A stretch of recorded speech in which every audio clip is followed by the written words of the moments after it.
Dear students, in the last session, you studied about the preparation of alcohols.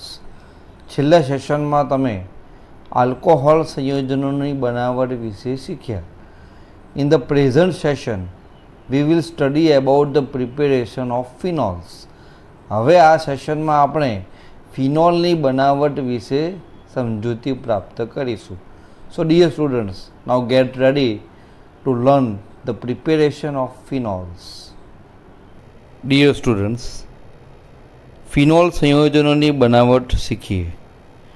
વિદ્યાર્થી મિત્રો, phenol સંયોજનનું નામ phenol IUPAC તરીકે પણ સ્વીકારવામાં આવેલું છે. તે સિવાય તેને હાઇડ્રોક્સી બેન્ઝીન પણ કહી શકાય.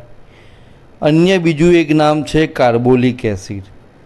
તો આ પ્રકારે જુદા જુદા નામ પણ તમે યાદ રાખજો, જેથી પરીક્ષામાં એ નામથી કોઈ પ્રશ્ન પૂછાય તો તમે એને લખી શકો. મિત્રો, 19મી સદીમાં ફિનોલ કોલટારમાંથી બનાવવામાં આવતો હતો. ત્યારબાદ નવી અને અનેક પદ્ધતિઓની શોધ થઈ. તો એ પદ્ધતિઓ જે સંશ્લેષિત પદ્ધતિઓ તરીકે પ્રચલિત છે તેની ચર્ચા આપણે કરીએ. તદુપરાંત આ સેશનમાં આપણે ફિનોલના ઔદ્યોગિક ઉત્પાદનની પદ્ધતિની પણ સમજૂતી પ્રાપ્ત કરીશું. સ્ટુડન્ટ્સ, ફિનોલની બનાવટની સંશ્લેષિત પદ્ધતિઓ અથવા તો પ્રયોગશાળાની પદ્ધતિઓ વિશે સૌ પ્રથમ ચર્ચા કરીએ. તો પ્રયોગશાળામાં ફિનોલ 3 જુદા જુદા પ્રારંભિક સંયોજનોનો ઉપયોગ કરી બનાવવામાં આવે છે. તમારી સમક્ષ જે સ્લાઇડ મેં દર્શાવી છે તેમાં 2 સંયોજનો ક્લોરોબેન્ઝીન અને બેન્ઝીનનો ઉપયોગ કરી ફિનોલ કેવી રીતે બનાવી શકાય તેની ચર્ચા હું હવે કરીશ. મિત્રો, ક્લોરોબેન્ઝીનની 6 થી 8% જલીય NaOH સાથે 623 કેલ્વિન તાપમાન અને 300 વાતાવરણ દબાણે પ્રક્રિયા કરતા કેન્દ્રાનુરાગી વિસ્થાપન પ્રક્રિયા દ્વારા પ્રથમ તબક્કે સોડિયમ ફિનોક્સાઇડ નિપજ મળે છે. આ સોડિયમ ફિનોક્સાઇડ બેઝિક ગુણ ધરાવતો હોવાથી તેનું એસિડ વડે તટસ્થીકરણ કરતાં ફિનોલ પ્રાપ્ત થાય છે. મિત્રો, ફિનોલના ઉત્પાદનની આ પદ્ધતિને ડાઉ પદ્ધતિ કહે છે. આ પદ્ધતિની ચર્ચા આપણે અગાઉના આલ્કેન હેલોએડિનના પ્રકરણમાં કરી હતી. તે જ પ્રક્રિયા આપણે અહીંયા ફરીવાર સમજ્યા. તો ડાઉ પદ્ધતિનો જે આ મુદ્દો છે એ તમને સમજમાં આવી ગયો હશે. 2 માર્કની શોર્ટ નોટમાં પૂછી શકાય. ટૂંક નોંધ લખો, ડાઉ પદ્ધતિ. મિત્રો, હું જે પણ પ્રશ્નો અહીંયા સમજૂતી સાથે તમને લખાવું છું તેની તમે નોંધ કરતા રહેજો. હવે બીજો મુદ્દો છે બનાવટનો. તેમાં પ્રારંભિક પદાર્થ બેન્ઝીન લીધેલો છે. મિત્રો, આ પ્રક્રિયા પણ ધોરણ 11માં તમે શીખેલા છો કે બેન્ઝીનનું સલ્ફોનેશન વોલ્યુમ વડે કરવામાં આવે તો બેન્ઝીન સલ્ફોનિક એસિડ મળે છે. આ બેન્ઝીન સલ્ફોનિક એસિડની ઘન NaOH સાથે પીગલન પ્રક્રિયા કરતાં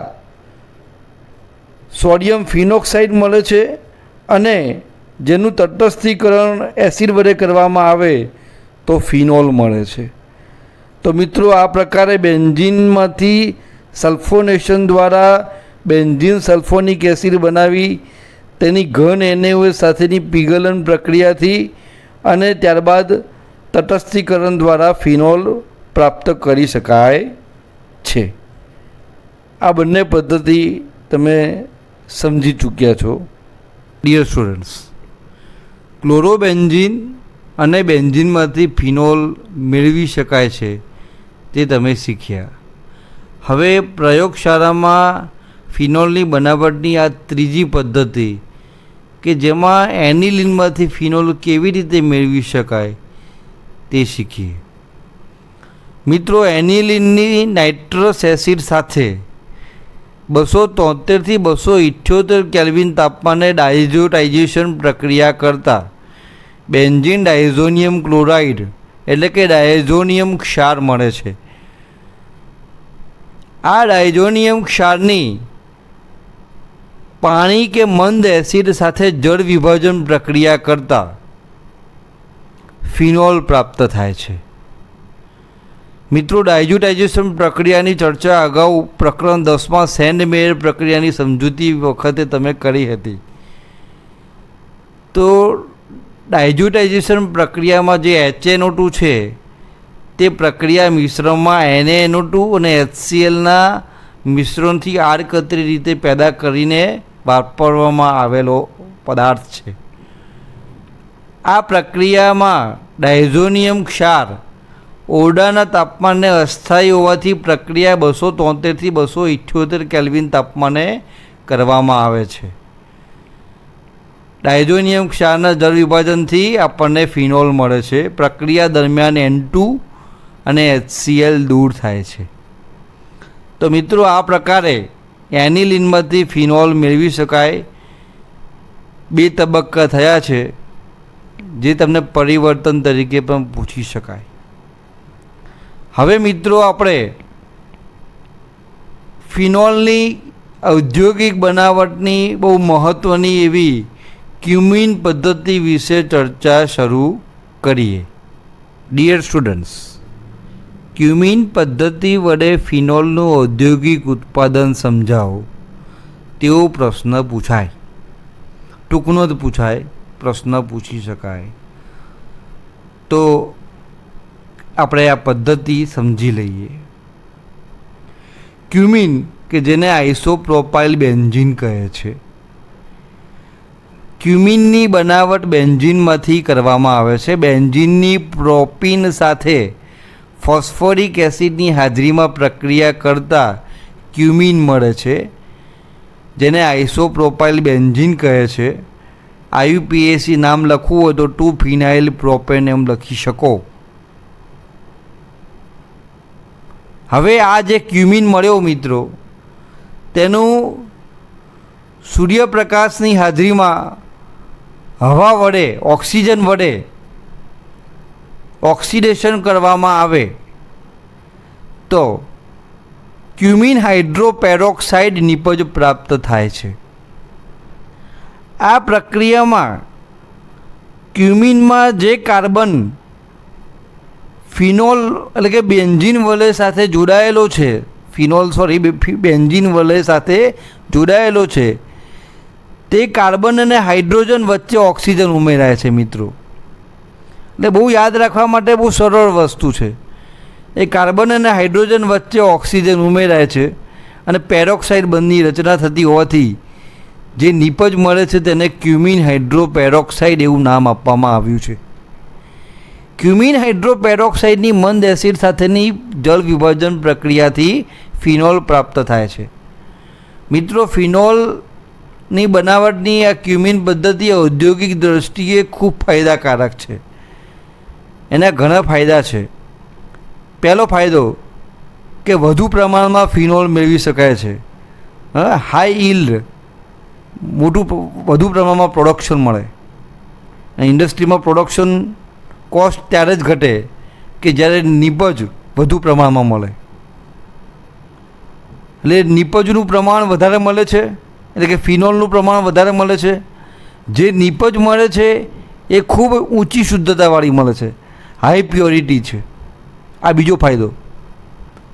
ત્રીજો ફાયદો કે પ્રક્રિયા દરમિયાન તમે જોઈ શકો છો, મેં બતાવ્યું છે, ક્યુમિન હાઇડ્રોપેરોક્સાઇડનું જે જળ વિભાજન થઈને ફિનોલ મળે છે તે દરમિયાન તમને બાય પ્રોડક્ટ તરીકે એસિટોન મળે છે. મિત્રો, આ એસિટોન એ રાસાયણિક પ્રક્રિયામાં વપરાતો ખૂબ ઉપયોગી દ્રાવક છે. એટલે કહેવત છે ને, આમ કે આમ ગુઠલીઓ કે દામ, એવો ઘાટ છે અહીંયા આગળ. તમને ફિનોલ તો મળે છે, સાથે સાથે એસિટોન પણ મળે છે, જેનો ઉપયોગ તમે દ્રાવક તરીકે બીજી પ્રક્રિયાઓમાં પણ કરી શકો.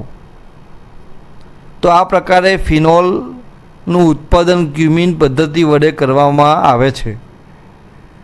મને આશા છે કે ક્યુમિન પદ્ધતિની જે મેં આ સમજૂતી તમને આપી એ તમે સારી રીતે સમજી ગયા હશો અને પરીક્ષામાં આ પ્રકારનો પ્રશ્ન પૂછાય તો તમે સારી રીતે એને ન્યાય આપી શકશો. Dear students, I hope you understood everything about preparation of phenols. In this session you studied about the laboratory preparation and industrial preparation of phenols. Both the processes are very important. બંને પદ્ધતિઓ બહુ જ મહત્ત્વની છે. મિત્રો લખીને તૈયાર કરજો તેવો મારો આગ્રહ છે. હવે પછીના સેશનમાં હું ઇથર સંયોજનોની બનાવટના મુદ્દા સાથે ઉપસ્થિત થઈશ. Dear students, I will be back in short with the next topic, preparation of ethers. Till that, goodbye.